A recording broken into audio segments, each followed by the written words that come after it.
Hello.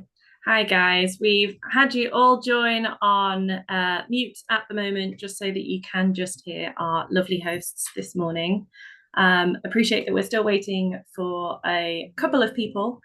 We are just past 12, so lovely to see some familiar faces. So welcome to everybody.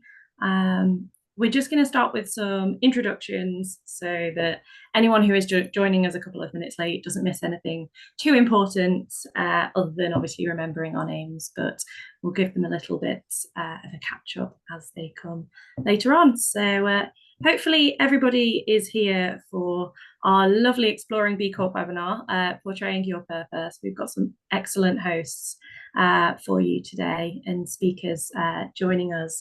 So this is hosted by MP&Co. We're a purpose-driven marketing agency that I believe quite a lot of you are familiar with from the list. However, if not, then hello and lovely to meet you. We actually got our B Corp this week, so it's a very timely webinar for us, and we kind of recognise our position at the moment of being more at the start of our journey. So we've lent on some fabulous experts.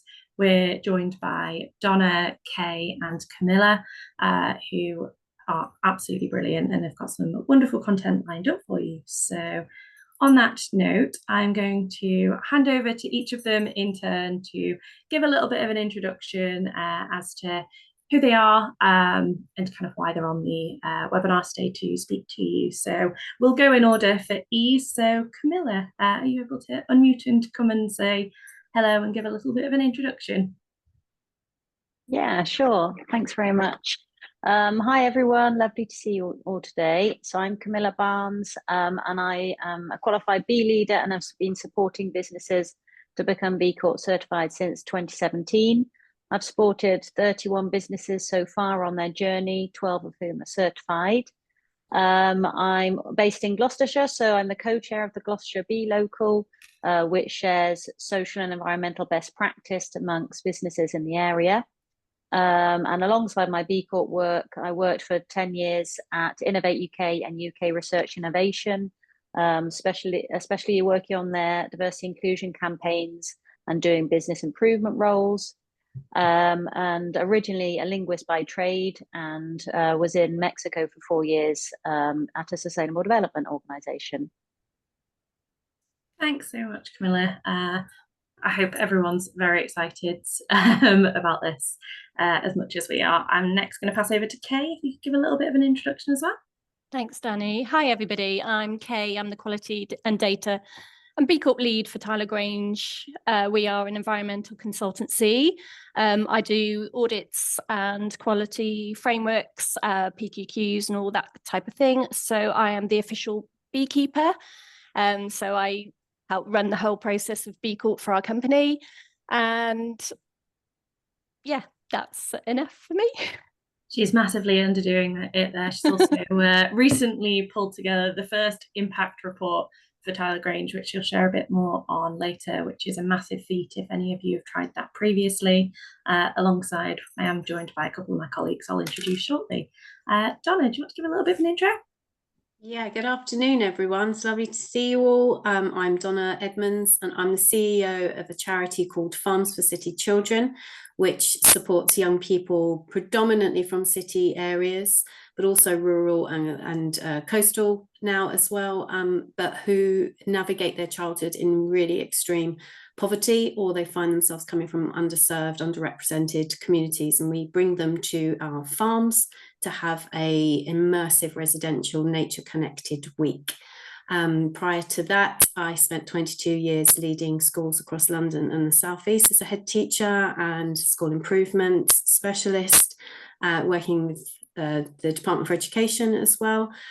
So my whole career has really been about getting young people really actively mobilised as change makers of the future. That's me. Thanks so much, Donna. Last but not least, I'm going to introduce Lucy, my colleague, who is going to be taking the lead for MP&Co today. Hi everyone, I'm Lucy. I'm a marketing account manager at MP&Co. To be honest, I could just say that I'm in awe of these other ladies with me. I kind of got really interested in sustainability probably about halfway through my marketing degree when I thought, God, this is a bit soulless. Do I really want to be selling things to people that they don't need? And that quickly switched when I discovered MP&Co and realized that you can do good with marketing. You don't have to be kind of accelerating mass consumerism. So our B Corp accreditation recently has just kind of cemented that. And this webinar was just a bit of a brainchild between the team towards the back end of last year, and it's just fallen at the perfect date considering we've just got our B Corp. So just excited to be here, to be honest, and to see lots of lovely faces all kind of wanting change for good. That's me. Absolutely. Thanks, Lucy.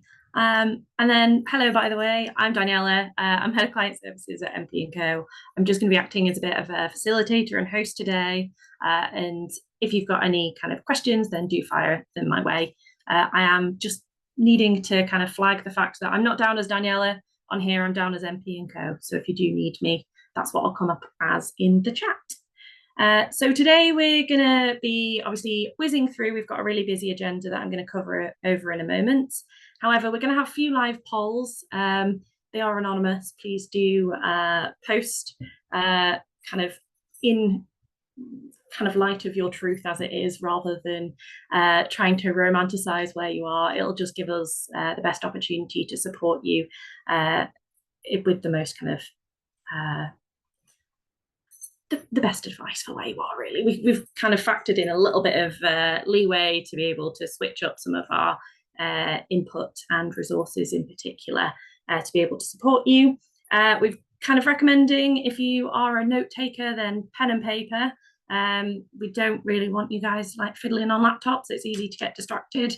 So if you do want to make some notes, the notes app on your phone is fine. Pen and paper, we do have a few activities, so you may want to just take a moment to grab that so that you're ready. Obviously, no one needs to excuse themselves. We're not at school. If you need a drink, go get a drink. If you need the loo, just make sure that you maybe turn off your screen if you're taking us with you. And if you have questions as we go, please do pop them in the chat. You don't have to hold on to them until the end. It is likely that we're going to answer them at the end. However, if you're whizzing around in your head, you're probably not going to be able to concentrate and listen to what the fabulous speakers have got to share with you. So you can pop them either directly to me or just pop them in the chat. That's fine. Any questions as we go? We've got myself who will be monitoring the chat. We've also got Akvile and Maddie, who are my colleagues as well, who will be able to support you. So we're on hand. So really excited. We're going to be covering lots this morning. So as not to hold it up, hopefully you are very familiar with our agenda. That is why you have signed up. Lucy's going to be taking the lead first. So she's going to be having a bit of a chat around marketing and kind of its role in portraying your purpose. We've got some really great findings from some research that we've recently done with MMU and Lancaster University as well. Camilla's then going to be leading with the What is B Corp section. So this will be really helpful in you trying to figure out, is B Corp for you? The benefits of doing so and how to get started as well, which I think a lot of webinars, courses that we've seen and we were looking at during our process, a lot of it misses that quite a lot, and you leave not knowing where to start. So Camilla's going to give some really great action points for that one. Kay is then going to be sharing about her experience of the B Corp process. So as mentioned before, she's done impact reporting. However, it was a big feat before then as well. So she's got lots of candid learnings and useful resources to point you in the direction of as well.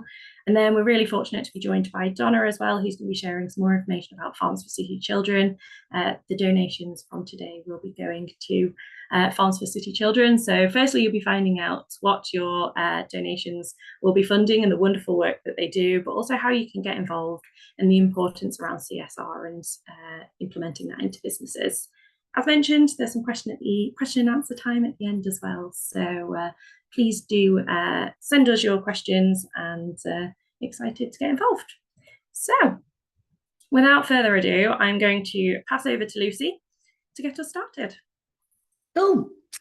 So I just thought we'd kick this off by giving a bit of a broad definition of purpose-driven business, because there is a difference between being a business with purpose and a purpose-driven business. It's a bit of a fine line.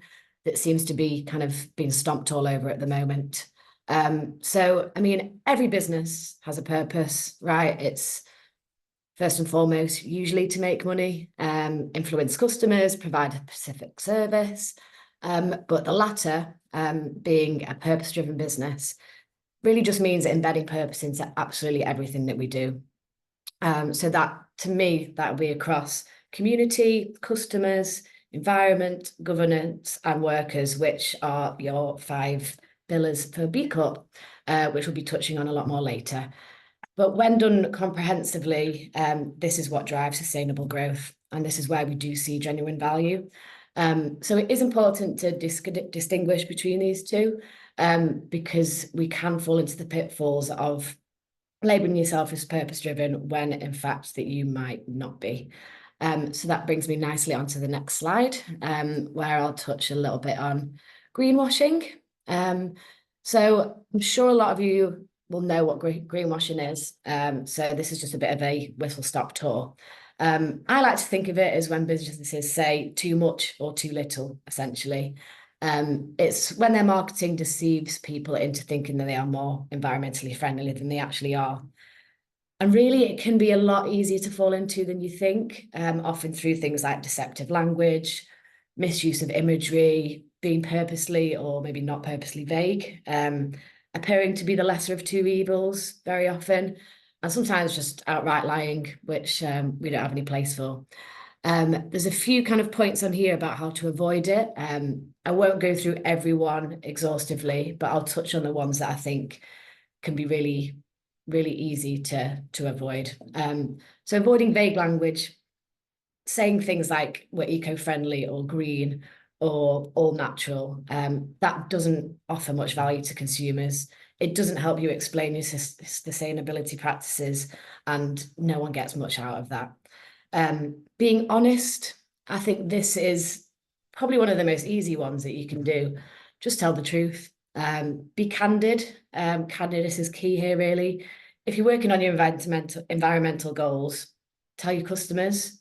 They're a lot less forgiving if they think that a brand is deceiving them. So just be honest. Just say, this is where we are. This is where we want to be. This is how we're going to get there. And we're not perfect. And people appreciate that a lot more.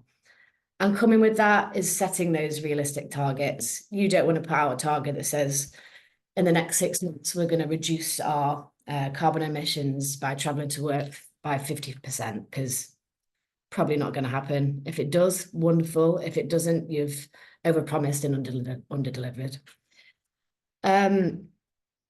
Another one, which I think is a really kind of great rule of thumb to use throughout any of your marketing, supporting your marketing with evidence. So if you're putting a message out there about your kind of commitment towards the environment, support it with a fact or statistic or evidence how you are doing it. And if everyone in your marketing team or just everyone in your team in general thinks of this rule of thumb, if they're going to write something, they're going to write a statement. If there isn't evidence to support it, then they won't write it, and you're not deceiving your audiences. So I think that's just a really good rule of thumb to use throughout all of your marketing. And finally, educating your customers and your staff. So whether this is about greenwashing itself or just about incentivizing those sustainable practices. So very quick whistle-stop tour. I'm hoping a lot of the people on here wouldn't fall into the trap of greenwashing, but as I said, it can be easier said than done. So just thought I'd put a little bit on there about that. And with that, I thought we'd do our first poll. So as Danny said, be honest. That's what we're all here for. No one's here to judge. But saying that if you do put you're not very purposeful and you're not planning to change, then we'll have to kick you out of the webinar and call the Green Police, if they exist. So if everyone answers this, that'd be great, because I think there might be a block on Zoom for letting us continue, and I don't fancy myself or Danny being put through our paces with our tech skills, if I'm honest. Great at marketing, not so great at Zoom navigation, I would say. Yeah. I mean, some would say we're still stuck in the past by using Zoom, but I love it. Yeah, it's better than Teams.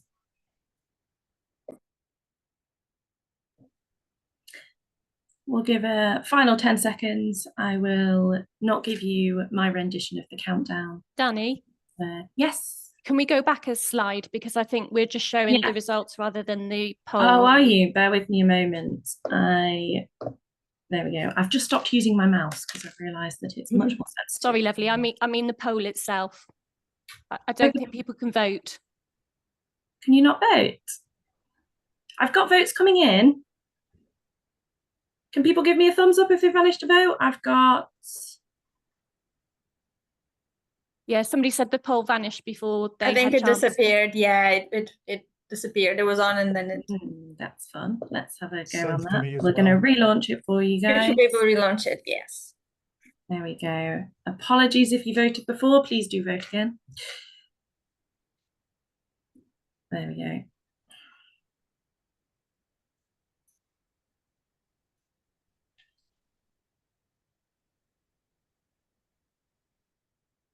Okay, thank you guys for voting. Final 3 seconds.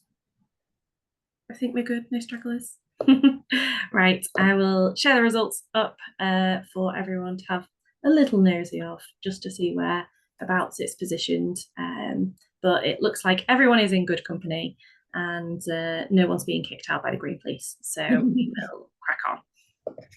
Cool. That's what I like to see. As long as everyone's kind of in the same boat, we like to see that. We like to see that people are planning to improve. So good work, everyone. You're all in my good books. So a little bit on why you should bother. I would assume that a lot of us know why you should bother, whether it's because you're just a good person or you want good things for the world. But I do want to kind of caveat with that by saying we do understand that it can be really tough to think about acting with purpose in a time where many businesses are literally just trying to stay afloat. It can be hard to ask for more of you. But it doesn't have to be a really expensive or arduous activity. And hopefully some of these stats kind of speak to why that's the case. So these are stats pulled from a report that we did recently with Lancaster Uni. That'll be available to everyone after this, and we'll share a link to download that as well. But I thought I'd just quickly run through these. So 66% of consumers will switch brands in an effort to support ethical companies. This is something that we're seeing more and more, especially in the fashion industry at the moment. So unfortunately, the likes of Shein are still kind of taking over the world at the moment, which we hate to see, but unavoidable. But there's been a huge shift towards kind of secondhand clothing, whether that's your vintage, your eBays, your Depop's, or your charity shops. So 83% of millennials will act with more loyalty towards companies that align with their values. And to me, this just says, know your customer as much as they know themselves. If you know your customer, you know what makes them tick, what ticks them off, their pain points, challenges, what they love. You can align your values with them and really kind of boost your customer retention. Because as we all know, retention is just as important as new business when it comes to sustainable growth. 175% growth surge in the value of purpose-driven businesses compared to 70% in their counterparts. So essentially, I'm going to use an example which everyone loves to hate and hates to love. Patagonia started off really, really humble beginnings, essentially just one guy on a mission to create quality garments built for purpose. And he achieved that and more, turning over up to $1 billion of recently. And he's taken a step away from the business, sold all the shares and just living a super simple life. So he's just one of the biggest examples of a business who started off purely for profit, for purpose reasons, and has turned over a mass amount of profits. And I think all of these stats are kind of accentuated by this final one, which is 54% of Gen Z feel that a company's positive social action is vital, but making people aware is essential. So this essentially just leans into the fact that whilst you can be doing all the greatest things in the world, if your audiences don't know about it, the money might not follow. That's not why we're all here, obviously, but shouting about what you do, why you do it, and why it's great will only accentuate the impact that it has. Cool. Next few slides, I'll be talking about finding your so what. So, don't know how many of you have seen Simon Sinek's Golden Circle. If you've watched his TED Talks or if you've just kind of know a little bit about marketing, he's probably popped up. Essentially, it's just a way to put purpose at the heart of businesses, their brands and their cultures. It articulates the what, the how, the why of business, and countless global brands use it. It's really a way to get clarity, not on just what you do, but also your purpose, why you do it, and how you do it differently to others. So as marketers, we use it all the time for potential new and existing clients. And we consider these questions when we think about things like brand positioning, your personality, tone of voice, and your visual identity. It really helps us ask the so what question, which I call the why should anyone give a shit question. It's what sets you apart and really kind of ties in with your USPs. So a great example that we love to use is Crayola, household name. You all know what they do. They sell crayons. But their brand is a really great example of a purpose-led brand that has really taken the time to understand their why and answer their so what. So the brand essence is that at Crayola, our purpose is to help parents and educators raise creatively alive kids. Clearly, there's a very bold difference between their what, which is crayons, and their why, which is to raise creatively alive kids. It really makes the brand story stand out and stand for something bigger than just crayons.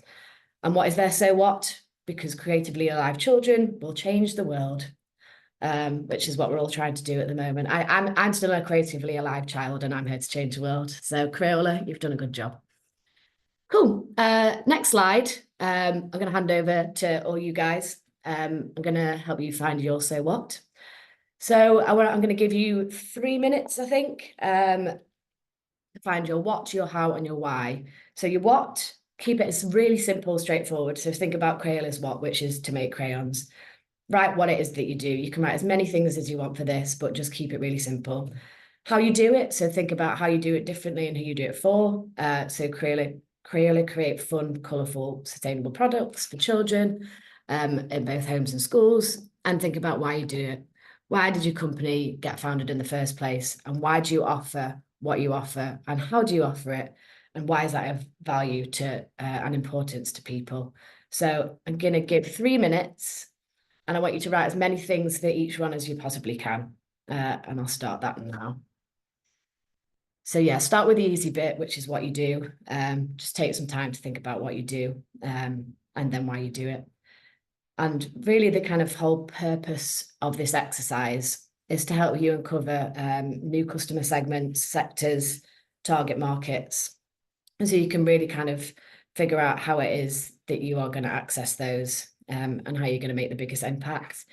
It's not just a mission statement or a purpose statement. It's really kind of dribbling down into why they should care about the product that you're offering. And I always use the Crayola example. I think they do a really great job. But as a brand that really caters towards children, you don't really need to be selling them the product that much because it's the parents that buy them for them. Parents could easily go out there and buy the cheapest brand on the shelf, but they don't. They choose to buy Crayola. So to me, they've done a great job. And I'll shut up and let you think.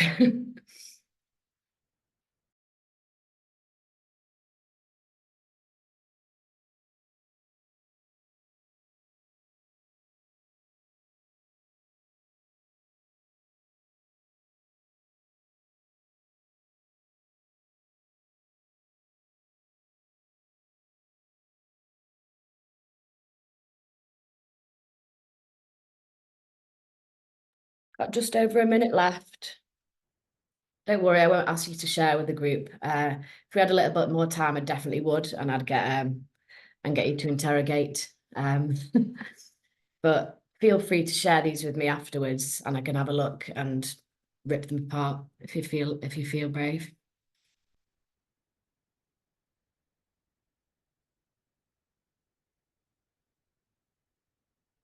We'll definitely be sharing all these slides as well, just so you can have a look through and get some more inspiration and also kind of refamiliar yourself with all of the things that you've gone through.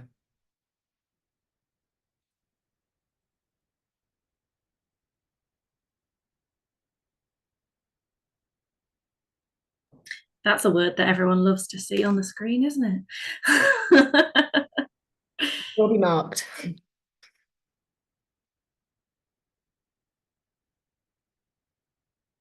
Cool. I'll give you about 10 seconds.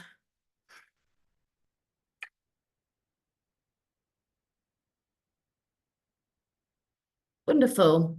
So yeah, as I said, if anyone wants to share any of those so what's with me, feel free, either send a message on the chat or email me afterwards. You should all have my email address. Quickly want to run through a couple of pieces of homework. Up to you whether you do them or not. I would recommend that you do, just because I just think they're really purposeful and really valuable exercises that shouldn't take too long, but really allow you to reflect.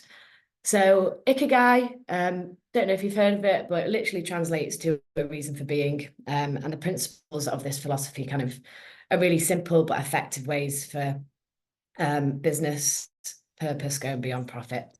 So the exercise that we've put together here, essentially each of these larger circles, I want you to spend about 5 or 10 minutes on each of those circles and write down your answers to each of them. Write one sentence that summarizes your Ikigai, and it doesn't have to be polished at all at this point. No marketing language, don't take our jobs away from us.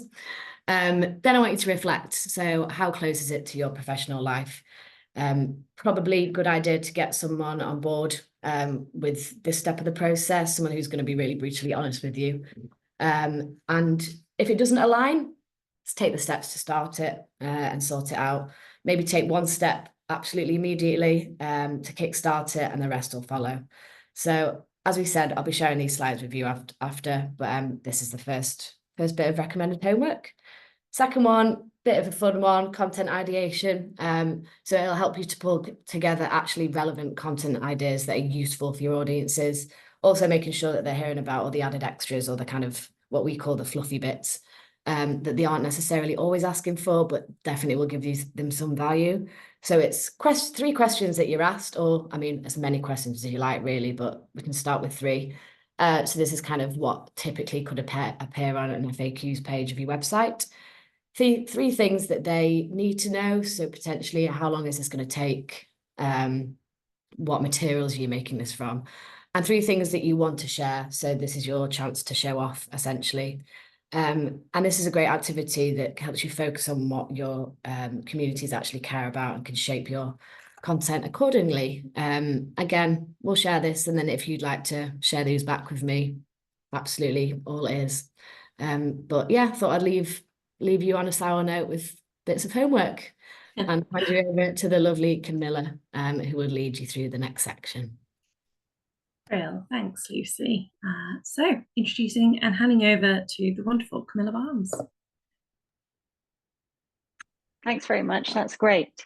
Okay, so let's look at what B Corp is exactly. First of all, just wanted to ask a quick question of you all. So on a scale of 1 to 10, how familiar do you think you are with B Corp? I believe there's a poll for that. Right. Hopefully you can see it on screen.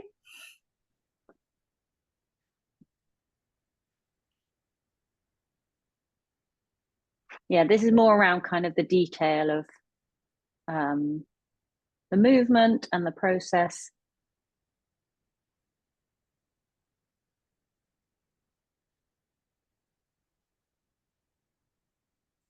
Excellent. I think we're waiting for 1 or 2 more.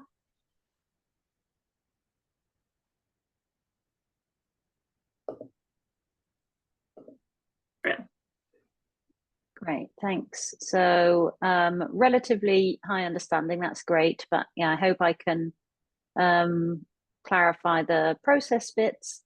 And then another quick question, do you plan to start your B Corp journey? If there's yes or no, and if it's yes, within the next 3 months, within the next 6 months, or 6 months plus from now.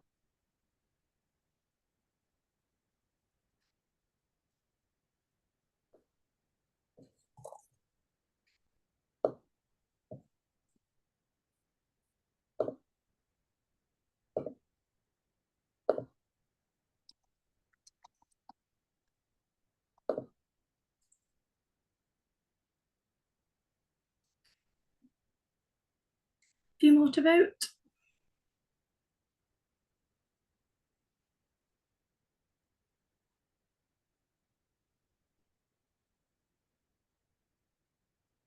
Oh, I feel like it's one people are thinking about.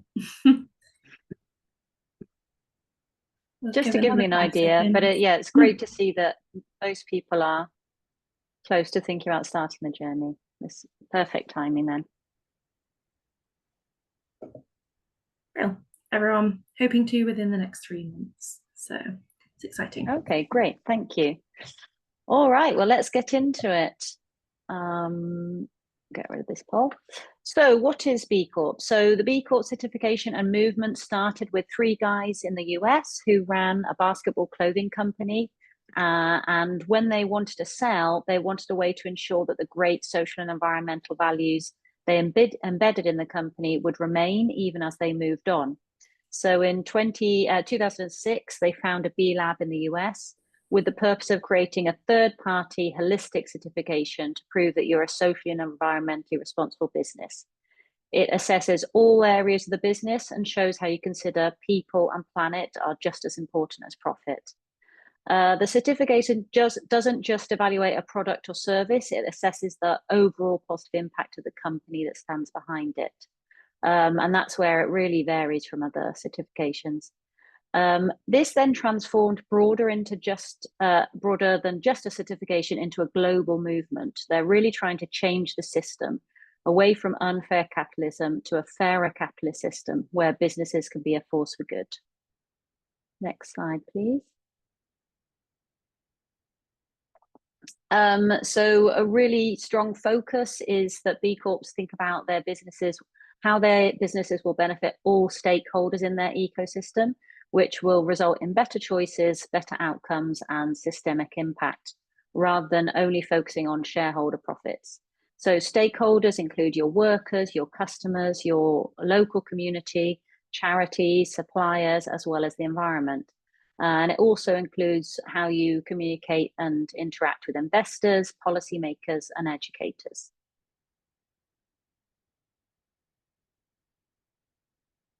So the UK is the second country after the US with the most number of B Corps in the world, who could be potential clients or suppliers that align with your social and environmental values. So you'd really be becoming a part of a thriving UK B Corp community.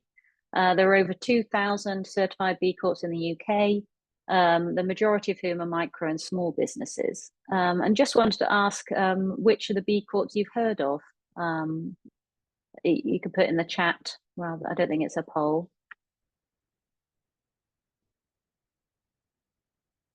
Either on the screen or just ones you know.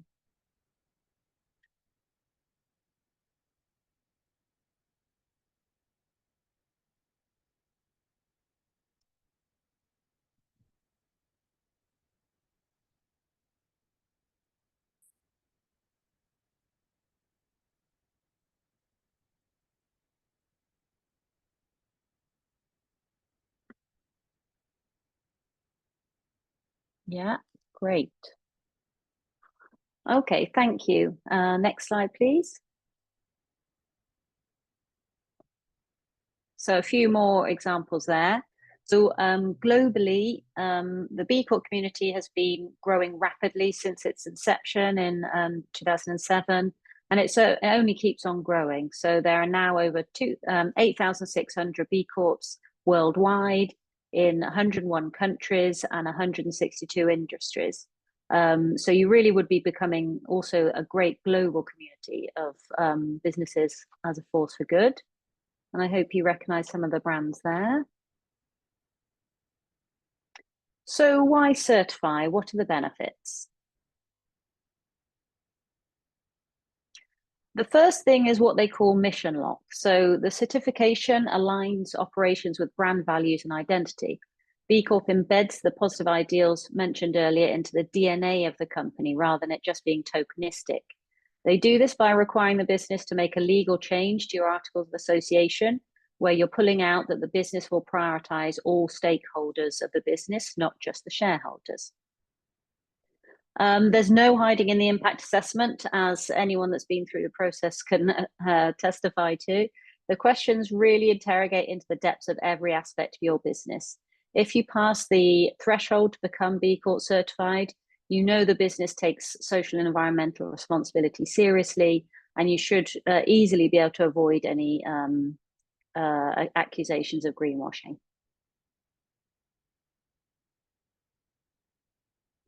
Each time you take the certification, you have the chance to improve your score. There's always some areas you can do better in. So the first time really is just a benchmark, your baseline. And then every time you renew, which is every 3 years, you should see it as a challenge to improve on your performance, as this drives more positive impact. In terms of talent, so more and more people want to work for a business that cares nowadays, especially since COVID. People are realizing that life is too short to work for a business that doesn't take care of its employees or think about the negative impact it has on the community and the environment. One day, all businesses will be B Corp, of course, but until then, the small few will attract and engage the best talent. B Lab doesn't just manage the B Corp certification process, they're also building a global movement who want to move away from unfair capitalism to a more fair capitalism. And through the B Corp community, you'll have access to lots of different collaboration opportunities. In terms of saving money, because the certification is an audit of every element of your business and encourages you to reduce overconsumption of natural resources, you'll inevitably see cost savings where you make environmental efficiencies, for example. And the B Corp certification is such a great thing that the media will be pleased to tell your positive story because you're doing such great stuff. And finally, being a B Corp is a significant added extra for investors because it shows that the business is thinking about the long-term health, productivity, and environmental management of the business. So just wanted to ask at this point, which one of these resonate with you? Sorry, if you could just go back. If you want to put in the chat, which one of these really attracts you to the B Corp movement?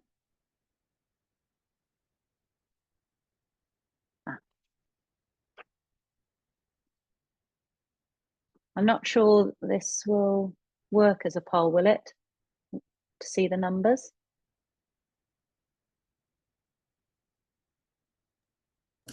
Let's pop it in the chat. I think that might be easier for this one. Yeah, people just put the numbers in the chat. Thanks, Peter.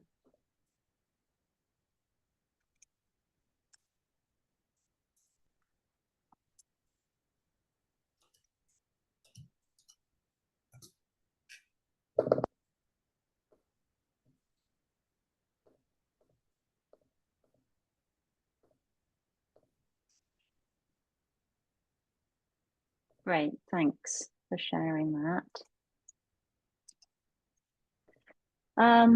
Okay, great. So just wanted to share some great findings from a UK B Corp survey of UK B Corps.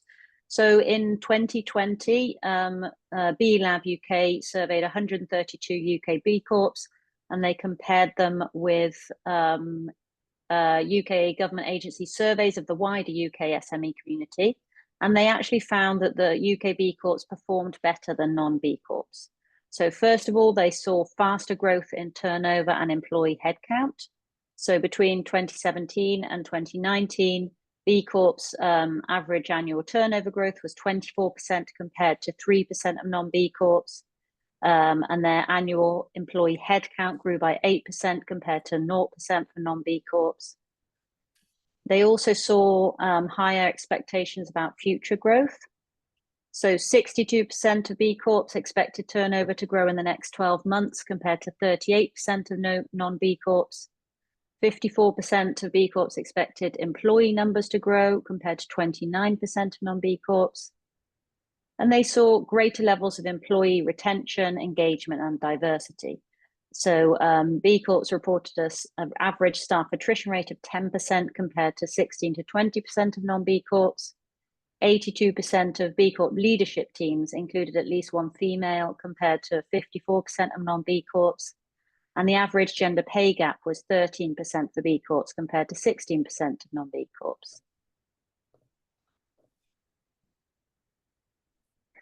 So it's great to see the theory, but now let's see some practical examples. So both of these companies I've worked with, supporting them to become certified. So Stroud Brewery, about 7 years ago, I was introduced to Greg, and he's the managing director of Stroud Brewery. He wanted to change the UK brewing sector towards organic beer and create a thriving community-focused business. When I told him about B Corp, he didn't have internal resource to embark on the journey, but B Corp really resonated with him, so he started working together. As part of the improvement journey, they moved into new premises, which they co-designed with their landlord to make them as energy and water efficient as possible. At their new premises, they also created new spaces for music and community events, so that their facilities are not only a brewery, but now a cultural hub.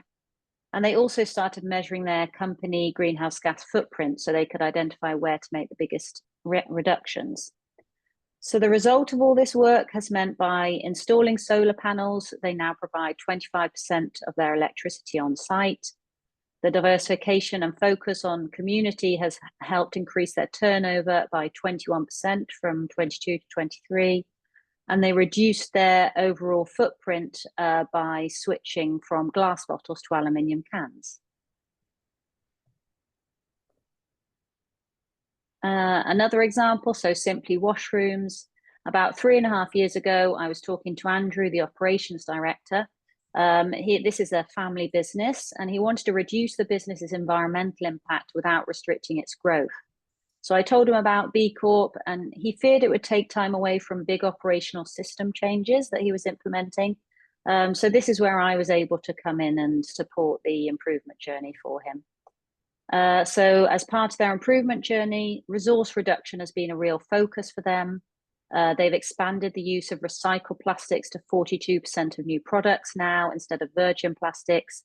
And they've started a reclamation program for the end of life of their products. So they've already switched to 26% reused or reconditioned sanitary bins instead of producing new ones.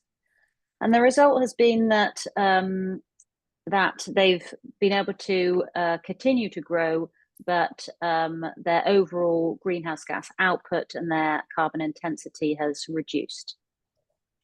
And just wanted to ask at this point if any of these situations resonate with anyone, are in similar situations or wanting to achieve similar things. Just in the chat if people want to add anything.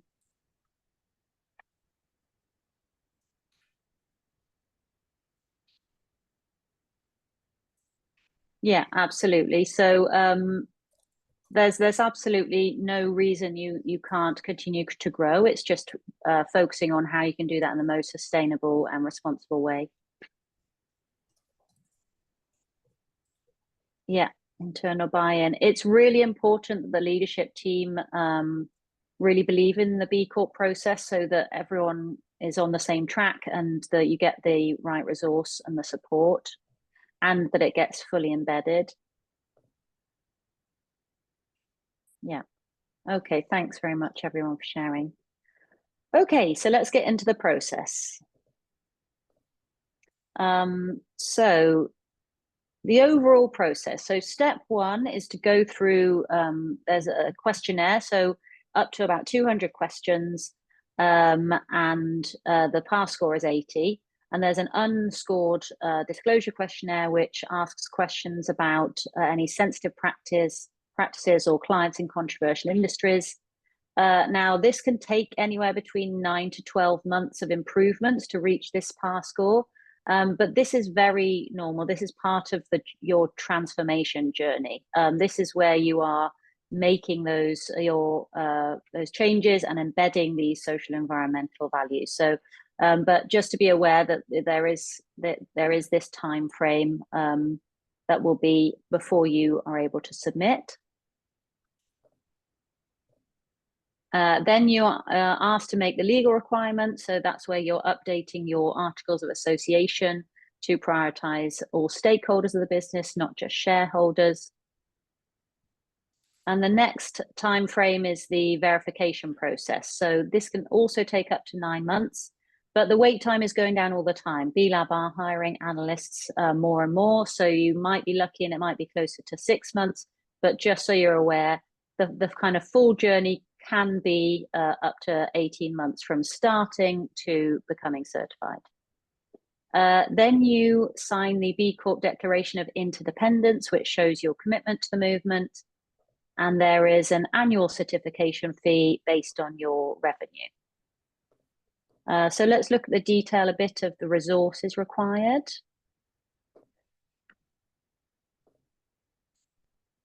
So let's look at the B Lab processing fees. So there is a one-off submission fee, a one-off verification fee, and then an annual certification fee, and they're all based on revenue. I really would like to draw your attention to something great that we have in the UK only. There's an equity discount. So if your company is owned by 50% of someone of color, a female, someone with disabilities, or LGBTQ, and your revenue is under 5 million a year, you can get a 40% equity discount on your certification fee. So that's really great that B Lab UK are offering that.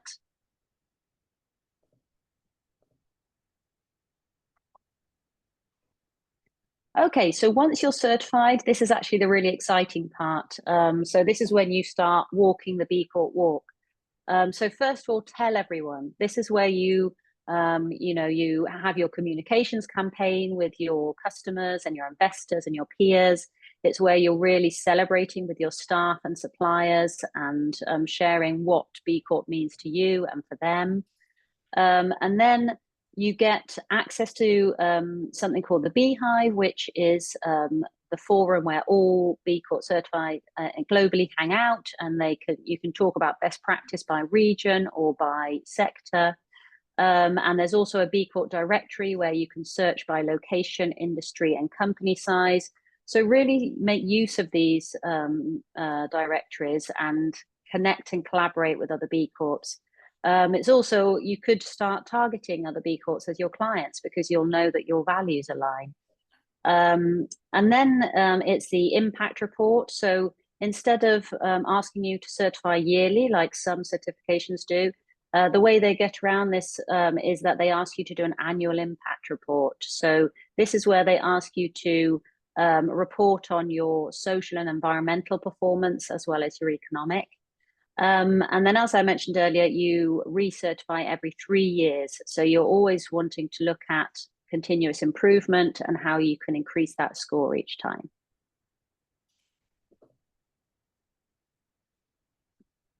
So, yeah, so this is a little bit about your impact report. So this is where you will tell your B Corp journey, do your year-on-year progress, with facts and detail, and include loads of great testimonies from leadership teams and your staff and charity partners, suppliers and customers. So that's what to include in your impact report. So if B Corp resonates with you, you have, I would say, 2 options of the way to get started. So first option is you can set up the free B Impact Assessment account and go through the questions, work through them yourself, and do the process internally. And the second option, for those of you who don't have the internal resource or expertise, need accountability, and want to see results faster, you could work with me inside the Better Business Accelerator. I'll share a little bit about what's included in this, so you can decide if it's a direction for you. So the Better Business Accelerator is a 9-month program to support businesses through the B Corp journey. It starts by discovering where you are now and providing you with the expert advice and guidance on how to achieve the ATE pass score, with the ultimate aim of getting you certified. It's specifically designed to remove all confusion and feelings of being overwhelmed at how to start, and to help you to feel crystal clear on the steps to take, confident that you have the expert advice on how to implement improvements, and being secure that resource invested will result in successful B Corp accreditation. So the first phase is discovery. This takes about 1 month, where we explore what you're currently doing and stress test how much further you can go.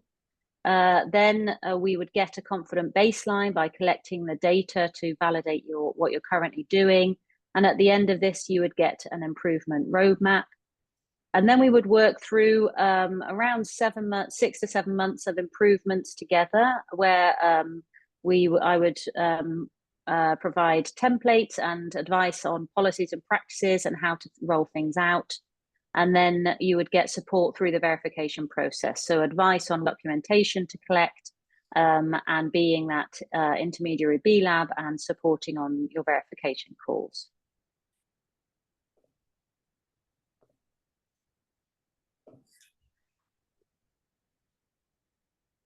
So you really wouldn't be embarking this journey on your own. At the end of it, you'd get a personalized improvement plan. You'd get unlimited support via email, providing advice on policies and practices. You'd get monthly progress calls and example templates, tactics, and ideas on how to implement everything. So if you'd like further information on this, do get in contact. I believe they will share my contact details at the end. We absolutely will be. We'll be following up with an email as well. Thank you very much, Camilla. Passing over to Kay now.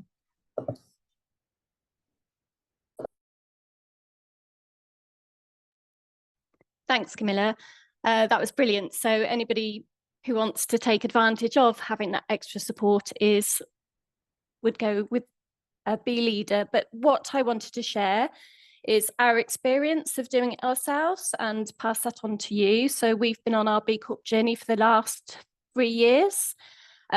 We are a multi-award winning company. We've won awards in biodiversity, sustainability, mental health, and we won Disruptor of the Year all in the last year.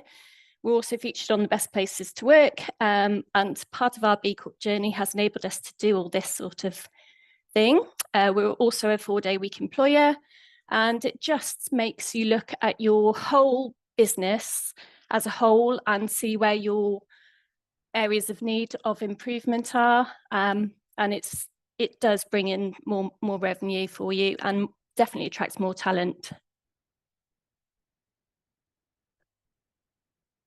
So as mentioned before, the current way that the BIA, the business impact assessment, the B impact assessment is set up is you've got your 5 key impact areas.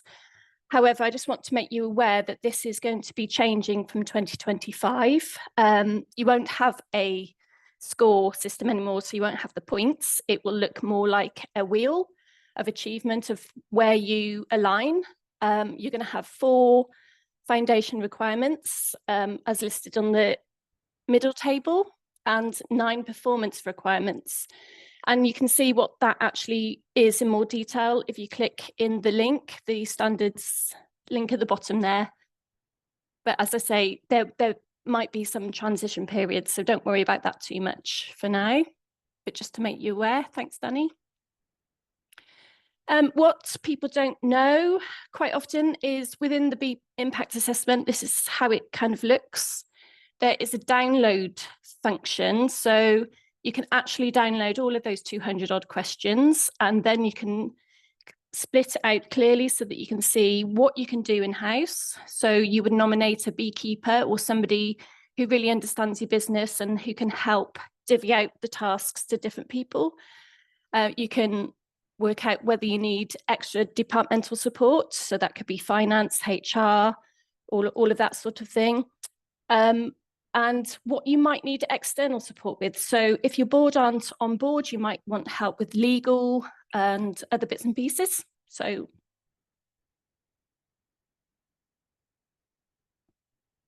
what I did, so my Tyler Grange wanted a deeper level of understanding how much it would cost roughly to implement this.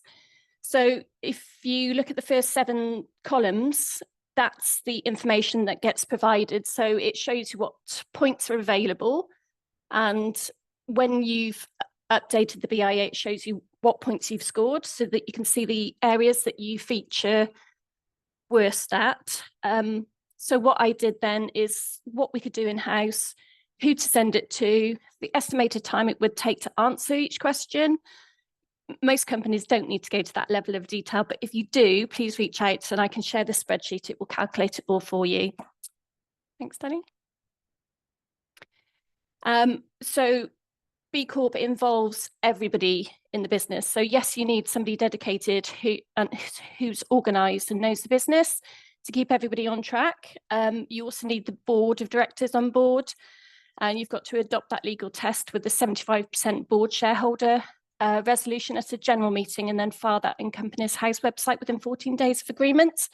You need to make sure that that's shared with the whole of your business as well, so that everybody's on board and we're all singing from the same tune.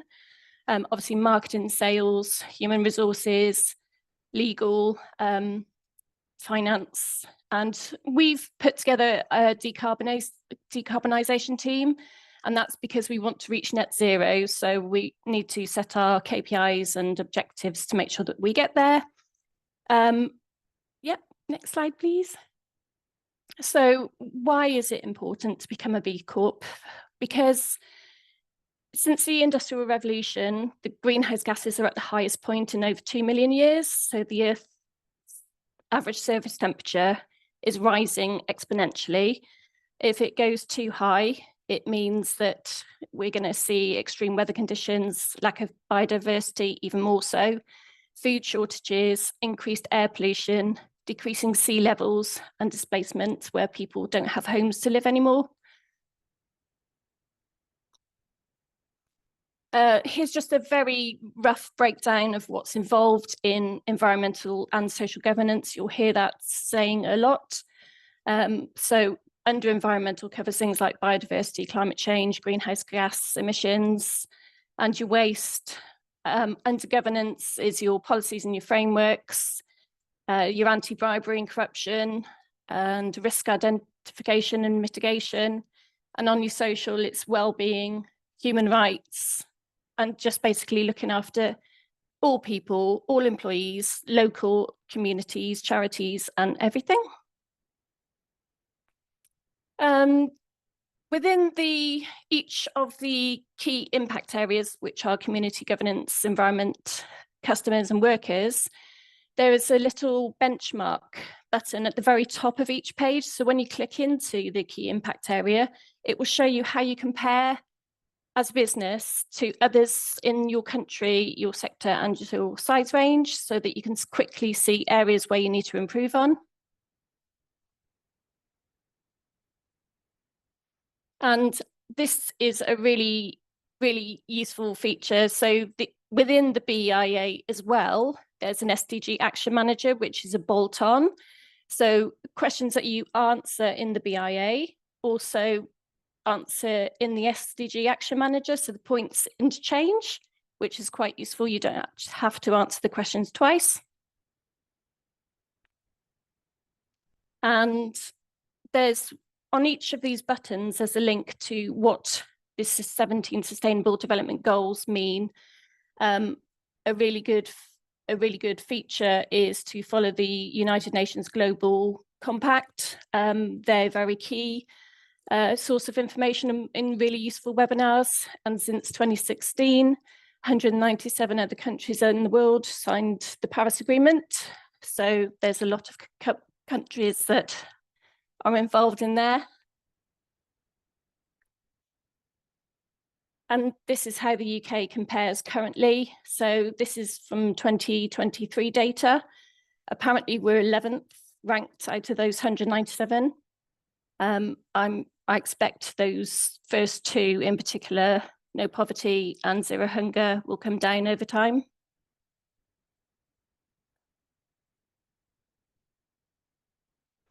So the UN Global Compact's message is forward faster. Can you just click the next bit for me, Danny? Thank you. Because the world is set to exceed 1.5 degrees by 2035. So we face a 2.5% increase in global warming by 2100. That's going to affect all kinds of things, and it's not going to be a very nice place to live. So within there, it's only natural to feel some kind of eco-anxiety. When basic needs such as safety, shelter are threatened, you might feel anger or frustration, particularly towards people who don't acknowledge climate change, or guilt or shame about your own lifestyle choices, grief or sadness over the loss of nature. Next slide, please. So if you just click that again, thank you. I just want you to stop for a minute and just see how you feel about climate change and the issues that we might potentially be facing. So there's a blob tree on the right-hand side. It's open to interpretation. So if you just want to pick a character that you think you fit in with most and think there's a poll there.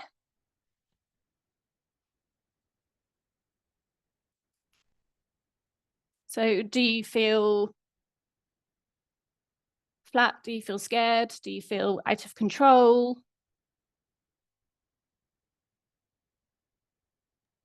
I said that these remind me of Teletubbies. I don't know if anyone else feels that, or maybe I'm chatting to the wrong audience, who knows? They absolutely do.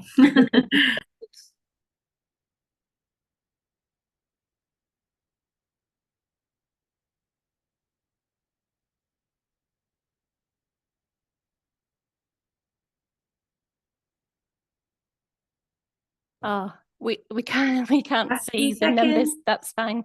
Let's pop it in the chat, I think, and then we can see how we feel. Basically, if you're feeling overwhelmed, please do reach out and speak to somebody.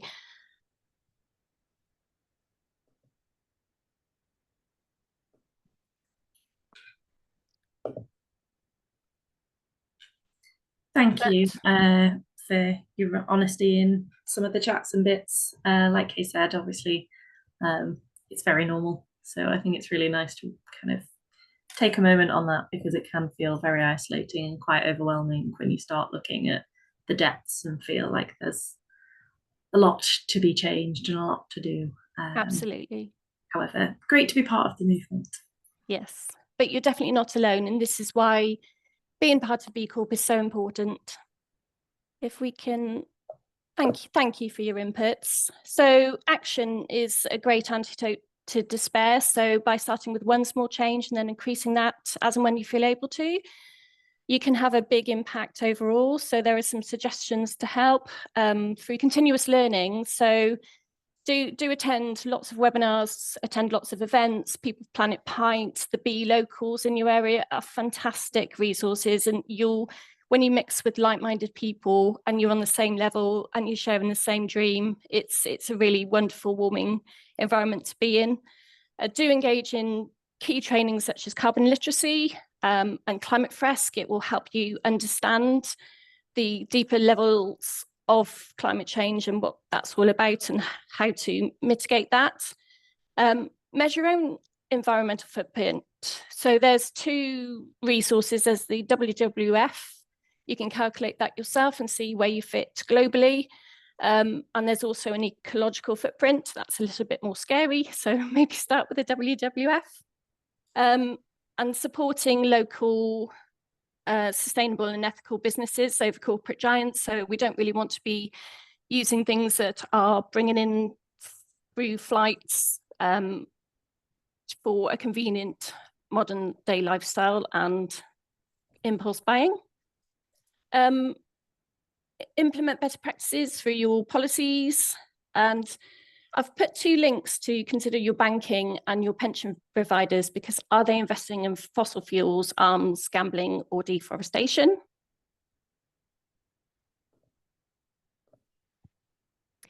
I've also shared this because this is a really fun way to alleviate climate anxiety. It's by Andrew Boyd, who wrote the book I Want a Better Catastrophe. And it's a little flow chart. It's quite fun and it's very humorous. Just work your way through, and I'll let you play with that in your own time.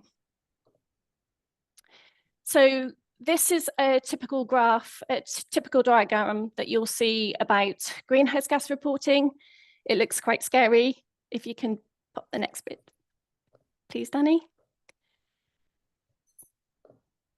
So don't worry about the upstream, the downstream. the direct and indirect, it's a nice, easy way to remember it is Scope 1, it relates to owned and controlled use.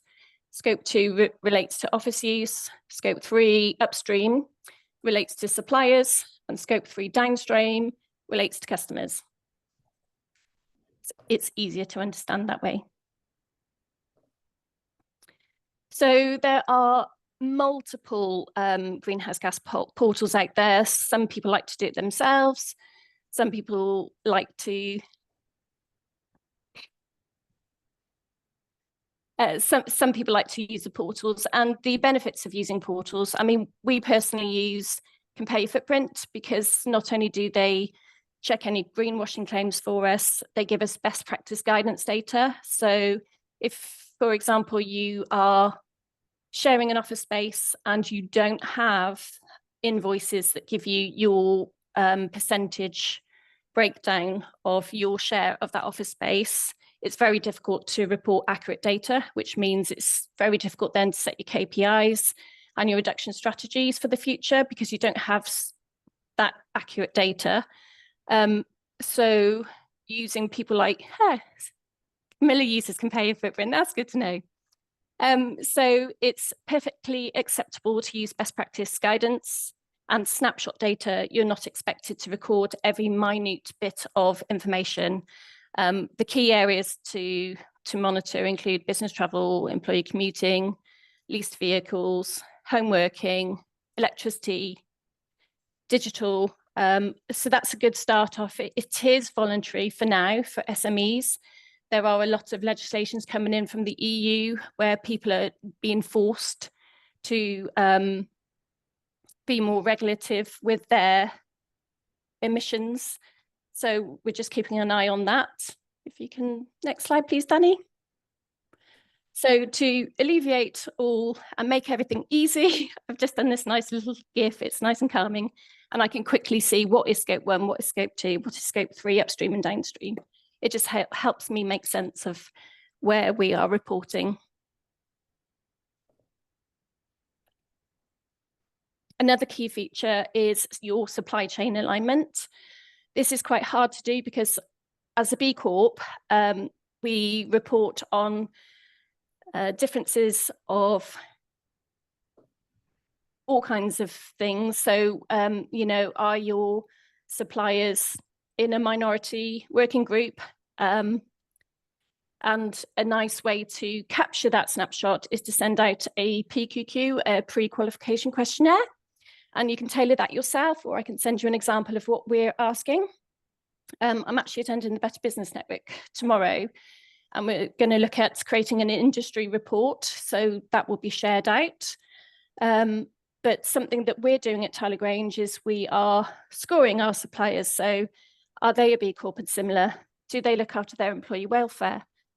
You know, do they report on greenhouse gas emissions and stuff like that? And we do ask for disclosures, you know, have they been done for environmental breaches and stuff like that? So this is how we score our suppliers currently.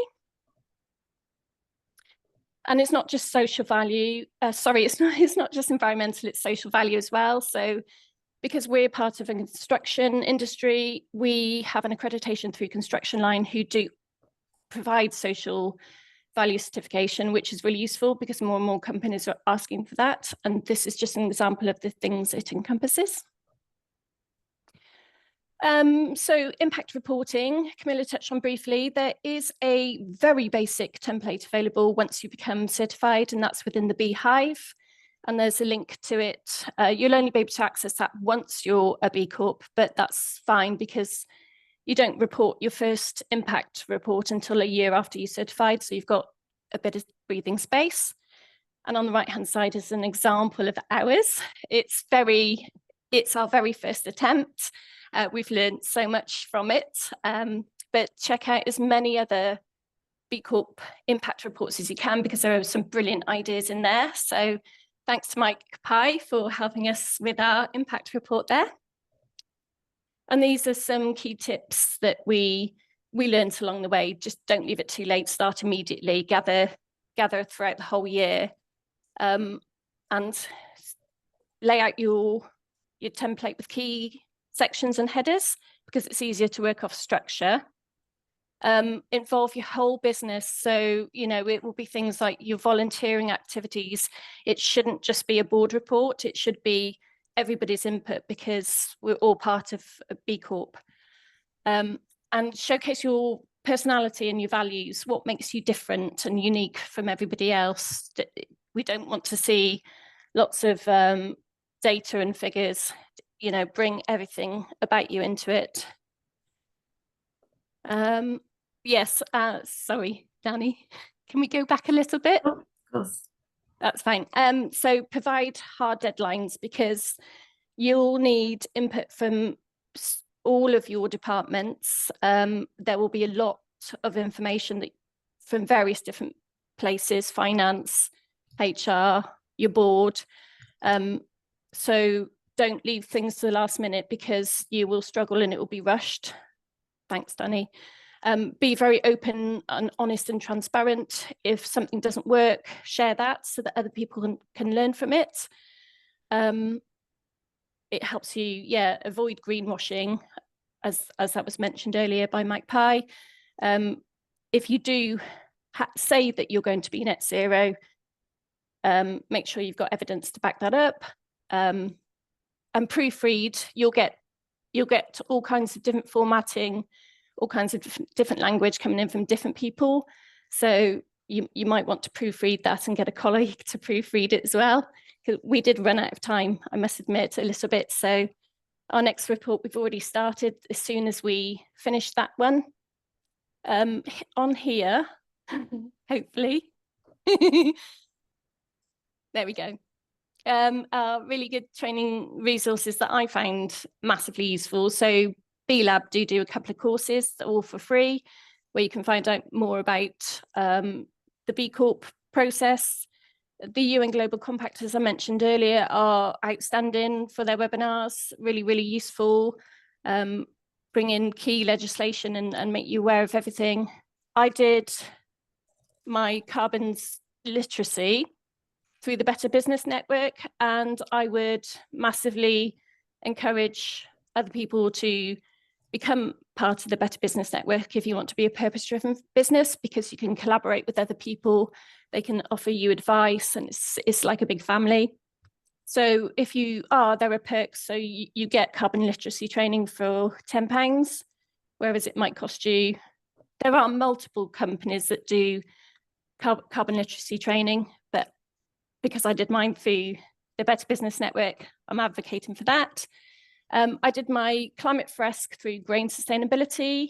Again, because we're a Better Business Network member, we got that for £10. It's absolutely brilliant. Helps you have a deeper level of understanding about climate science.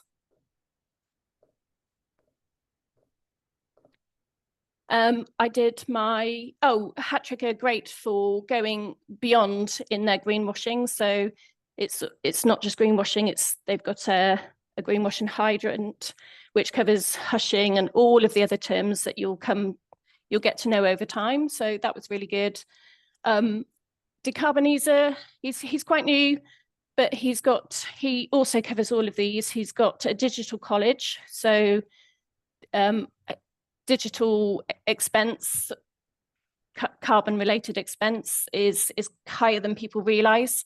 So that's really useful. And also he covers biodiversity, which gives you a deeper level of understanding. And if anybody's part of the construction industry, the Supply Chain Sustainability School are a really good resource. So the climate change laws, there are over 470,000 pages of climate law. So there's a link to check your laws in your country and keywords, which is really useful.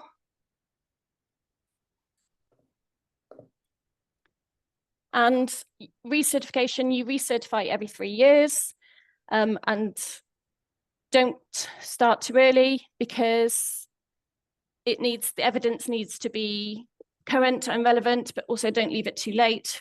So start from 9 months, get your ideas, and then you can start inputting from about 6 months. There are 2 links to recertification guidance and recertification training if you want to have a deep level of understanding. And there's some additional links and resources there for you. So in particular, there's the Better Business Network, and we've got some training and bits and pieces coming up soon. And the Small 99 and Avery Browns event calendar features all kinds of events that are in your area. So that's a really useful resource. Thank you. Thanks, Kay. And I think everyone will appreciate how many resources. I think the value goes way beyond the session into clicking into and delving into all of those resources beyond then too. So thanks very much for that, Kay. Passing over to Donna now. I do just want to give a heads up that we are running a little bit behind. So if people have questions, please do pop them into the chat and we'll be able to get back to you via that as well. Just conscious to make sure that Donna can tell you about all their wonderful work. So over to you, Donna. Thank you.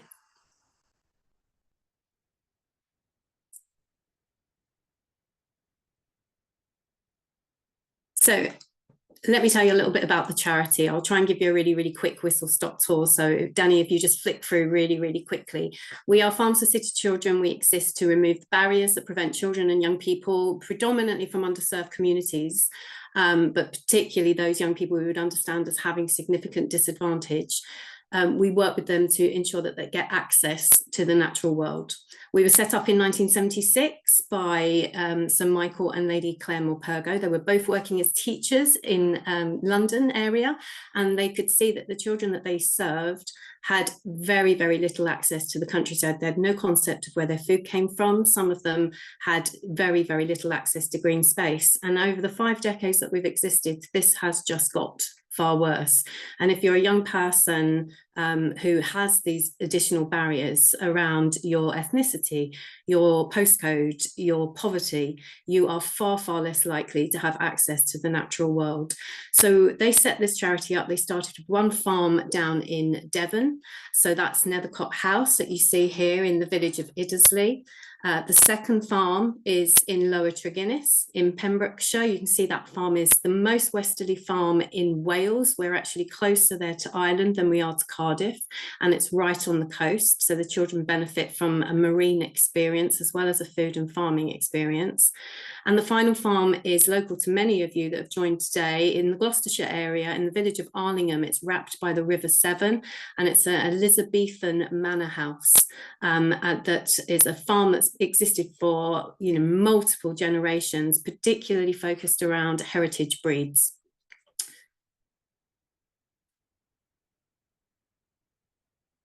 So our beneficiaries, let me tell you about the beneficiaries. You can see a beautiful photo there. This is a primary school group of young people, but our beneficiaries actually are aged between 8 and 19. We predominantly serve schools, so 120 weeks across our year, so that's 40 weeks at each of the farm, will bring together primary school children.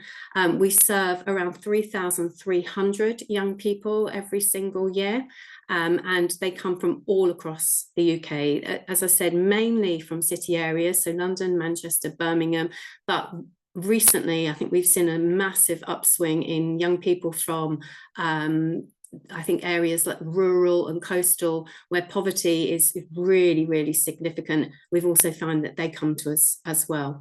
Since the charity existed, we've served around 100,000 young people. So if we can skip forward. We work with about 650 adults a year as well. This slide here is just kind of giving you some basic overview of numbers of impact and evaluation. So what isn't new to the third sector is rigorously evaluating your impact. We are held to very, very high standards in the third sector around demonstrating that the beneficiaries we serve have had transformative experience as a result of our interventions. And you can see there that 3 pledged outcomes that we say to our kind of customers, if you like, that we will increase learning and engagement, will improve connections and well-being, and we'll ensure that young people leave our farms with an enhanced sense of environmental citizenship. We don't score below 95% of satisfaction rates, which is fantastic. So we We were the first charity of its kind. We're still the leading charity of its kind, providing those immersive muck and magic residentials over a 5-day period, which is one of the things that marks us out as different to other competitors. So this slide you'll be able to look at later and read some of the lovely quotes on it, but you can see some of the geographic breakdowns of where our young people come from, and you see again what our teachers are telling us with the feedback. That's, for example, here 97% of the children that come will have had an improvement in physical activity, that there's massive improvements around their connections with each other, with their teachers, with additional adults. One of the stats that's really important is that there's a significant reduction in reliance on technology post-visit, because we don't allow any digital intrusion at all on our visits. We're totally devoted to getting young people to release their analog imaginations. We absolutely don't want any digital anywhere near the children because it harms them. Next slide. So our offer, just to kind of really drill into our offer so you understand sort of what a typical week might look like on our farms. This wheel really explains it. We use a food and farming offer to deliver outdoor education, personal and social relationships, health and well-being agenda, with a big focus on sustainability, because all 3 of the farms that I operate practice regenerative farming practices. We have these 9 C's, which are really, really significant. I won't read them all out to you because you can read them there, but it's massively important to us as a charity that they're learning a number of different skills, but actually they're learning these character skills. This is a character education program as well. And that's something that employers are routinely feeding back, that those younger people that are coming into businesses at the moment are lacking transferable life skills, transferable soft skills, can't communicate properly. Our education system currently is not fit for purpose. So these things are really important, because these are the things that will make this young person a great colleague one day, if they can show curiosity and courage and connection and collaboration. So we deliver our program with a focus on social interactions, developing grit and growth mindset, because we are all perceiving that there is a lack of resilience in our society at the moment. Acts of empathy and service are massively important to this charity. We want all of our children to be grown to be servant-hearted individuals, so that they'll go out into society and make a really significant difference. And we definitely are focusing around those skills of noticing and mindfulness that will enable them to become the environmental citizens of the future and the stewards of the land for the future. Our week looks like this. It is hard. It is a 5-day trip. The children are divided into 3 groups, and they routinely work 12 or 13 hours a day. That can be twice the amount of time that they would spend in school. And there are rotations of tasks. There's opportunities for the teachers to also lead on things. But what we would give the young people that come to us is this blend of livestock activities, farm labouring tasks, and then also nature connected tasks. So depending on the farm that the children go to, there's a different diet of the kinds of things that they can do. But what's universal across is all the different livestock work with pigs, cows, goats, poultry. We have equine sessions. We also have nature connected activities like the coastal walk or beekeeping, which the children love.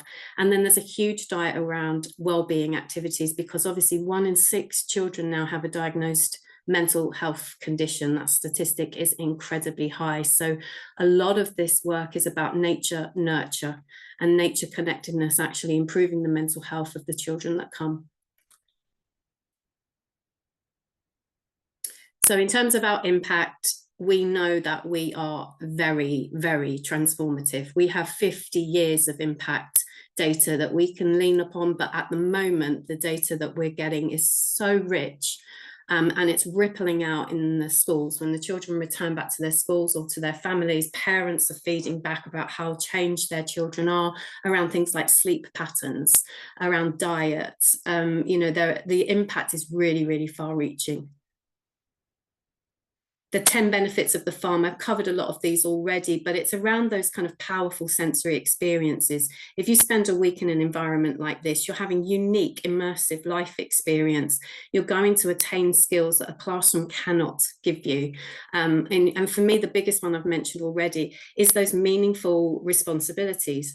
You know, we give these children a task to do, and then within an hour they've completed it. So the reward is absolutely immediate. And therefore the self-esteem is immediate and the confidence building is immediate. And they don't forget these sensory experiences. So we've got an alumni, a vast alumni of young people that have gone into a similar industry, that have gone into agriculture, have gone into food, gone into catering, have gone into horticulture, purely because of this week spent on the farm. And please keep in mind, these are all young people that are probably growing up in urban areas where there is not even grass. So it is that transformative this week. We'll skip, I've already covered. Let's skip forward. I won't talk about these slides because you guys can have a little look at them, but it's just a lovely quote there from a head teacher saying, in 30 years of doing residentials, it is by far the strongest, the best residential that they've ever been on, and that if you come to our farms, you'll learn more in a week than you will likely through doing equivalent activities in a classroom. So that's really powerful. So how we're funded, it's expensive. Anyone that's working in agriculture at the moment knows that our agricultural inflation last year went absolutely through the roof. And we have to fundraise about 52 to 55% of the subsidy to bring it out at around £300 per child. Schools are trying to cover this in budgets that are absolutely on their knees at the moment. Educational funding is absolutely in the dirt. And things like enrichment and the arts and all of that's been culled in the last decade, particularly with a focus on more academic subjects. So as a charity, we receive no statutory funding. We fundraise entirely from our own initiatives and through our partnerships with trust, foundations, individual and corporate. And that's why this corporate social responsibility piece for us as a charity is so, so important.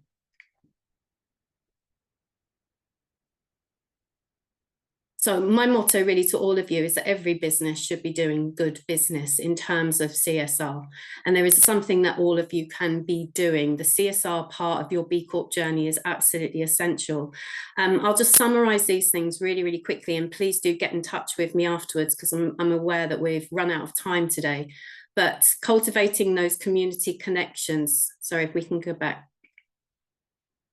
Cultivating those community connections is absolutely essential if you want to be building your brand in a local area. So one of the ways that we encourage our corporates that work with us is to locate a kind of an organization. In our case, it could be a school, a relationship that you could have with a partner, and link your CSR work within your firm to something that is in that community, because then that could be your future labour force. That could be additional things that you could be doing in that community to get your brand better known. CSR always looks like volunteering, and that seems to be the most obvious things that most corporates will do. They'll say that I'll come for a corporate volunteering day. We love them at Farms for City Children. That's how our relationship with Tyler Grange started, and that can deliver really big projects that could be costing us a fortune on budgets if volunteers come in. But equally with Tyler Grange, we did a lot of pro bono work, so things that we'd have to go out and employ contractors to come and do. Tyler Grange has been able to do it for us. So that CSR piece, you should all be looking at doing that. Venue and resource hire is a really big one for us because we've got these incredible sites. So if you've got a launch, if you've got an event, if you want to have your meetings off site, if you want to have team building days, come to our farms. We have these unique spaces, and then we can build a program around your needs that will really serve the well-being or mental health agendas, your strategic agendas of your actual staff. And then equally, if we've got an event coming up and we need a location, one of the things that you can do with your CSR is to welcome us to use your facilities for free, and that can save funds for the charity. I think, Danny, there was a slide before this one that got skipped. So Charity of the Year is really important for all charities. Selecting the charity to be your Charity of the Year within your organisation, that's typically for a 2-year period. that enables me as CEO of a charity to build my budgets. It gives me that financial resilience. You're creating sustainability for my charity because I can forecast what my finances are going to look like. So please don't ever underestimate the value of a Charity of the Year. And that's how you'll mobilize your entire staff to get involved with the organisation that you're supporting. In terms of staff fundraising, we love a challenge event. So if any of you are sitting there today thinking one of the things that you like to do for your corporate social responsibility is challenge events, charities love it because it really spreads across social media. It's brilliant for our brands as well, for sharing our mission and values. And we absolutely relish that. So please, please do that. So I'm aware that, yeah, I'm going to have to wrap up because we're out of time. But please do get in touch. My details will be shared afterwards. If you're interested in my charity or you want to talk more about CSR, please do reach out. Thanks so much, Donna, and we absolutely will be following up with some literature for Farms for City Children, so you can get involved if you wish to too, as well as everyone's contact details, so you can get in touch with Donna, Kay and Camilla, and you'll also have Lucy's details too. I haven't seen any further questions come through on the chat. I believe that the ones that were popped in there have been answered, but are there any others that people would like to voice now rather than following up? If you'd like to pop yourself off of mute. Any questions?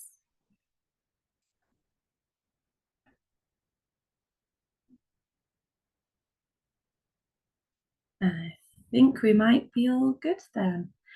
If you do have any questions that you'd prefer to follow up on a one-to-one basis, or you kind of have a thought on the toilet later perhaps, do just fire it across. We're really passionate about this, as are all our wonderful co-hosts and guests.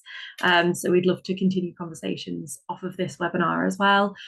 Equally, this is a very odd moment of if people are catching up on recording, please do feel free to get in touch as well. We'd love to continue chatting about it, but please join me in saying thank you very much for our lovely guests, Kay, Camilla and Donna. Really appreciate you joining us today, sharing your experience, and obviously you're a lot further ahead in the journey than us. You're a lot more in depth in all of your different specialities, so really appreciate that, as well as your candid sharing, the great action points and tips and resources as well. It's really useful. So we will share the slides. We can also share the recording if useful too. So thanks very much, everybody. Appreciate you joining us today, and all for a wonderful cause. The fees will be obviously put to Farms for City Children, and you'll appreciate that they're going to a really brilliant